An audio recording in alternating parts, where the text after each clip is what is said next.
Picture this, if you will.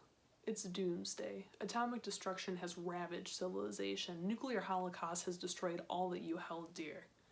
But oh wait, what's that in the distance? A 6-pack of beer? There must be a God after all. You run over, ready to down the beer after the hellish day you've had, when a thought pops into your head. Is this safe to drink? Fair question. You just survived a nuclear holocaust, for Christ's sake. You can't let a tainted beer be the thing that offs you. Well, you're in luck, because the US government wondered the same thing. The year was 1957 and the Cold War raged on. Our great nation prepared for what many viewed as the inevitable end to mutually assured destruction. Spoiler alert, it was not good. Duck and cover taught citizens how to protect themselves against a nuclear explosion, which in hindsight it probably wouldn't have really helped you if a nuke was dropped directly overhead, but it may have protected you somewhat if the bomb was dropped like a little bit off into the distance. It was still a cool cartoon though. Duck and cover. Studies were done on the effects that nuclear weapons would have on various aspects of society, including one of the USA's favorite beverages, a good old-fashioned beer.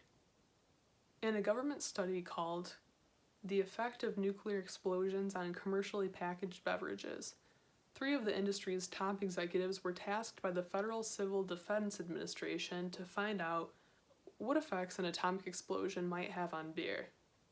Which institutes were they from, you ask? Well, the Can Manufacturers Institute and the Glass Container Manufacturers Institute, of course. As the study outlines, cans and bottles of beer and soda were placed next to an atomic explosion and then subjected to rigorous testing to measure radioactivity and taste. Containers were placed at various distances from the explosion, some buried, some placed side by side, and nearly all of them survived. So what were the results? As expected, the containers closest to the explosion displayed mild radioactivity that did not seem to carry over to its contents. The report states that the contents were well within the permissible limits for emergency use.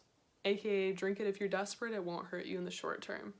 But how did it taste? Is a sprinkle of radioactivity the key to a magical flavor? The report states, immediate taste tests indicate that the beverages, both beer and soft drinks, were still of commercial quality, although there was some evidence of a slight flavor change in some of the products exposed at 1,270 feet from ground zero. However, the beverages that took the most damage were the worst off for the flavor. So long story short, in the event of a nuclear holocaust, if you find a beer or soda, feel free to drink it, but don't expect it to taste like the nectar of the gods. Let's put it this way, if my city just got nuked and I find a beer, you can sure as heck bet I'm chugging that thing. If you want to read the full government report, I've linked that down below, and if you have any other ideas of stuff I should cover, feel free to hit me up on Instagram or Twitter.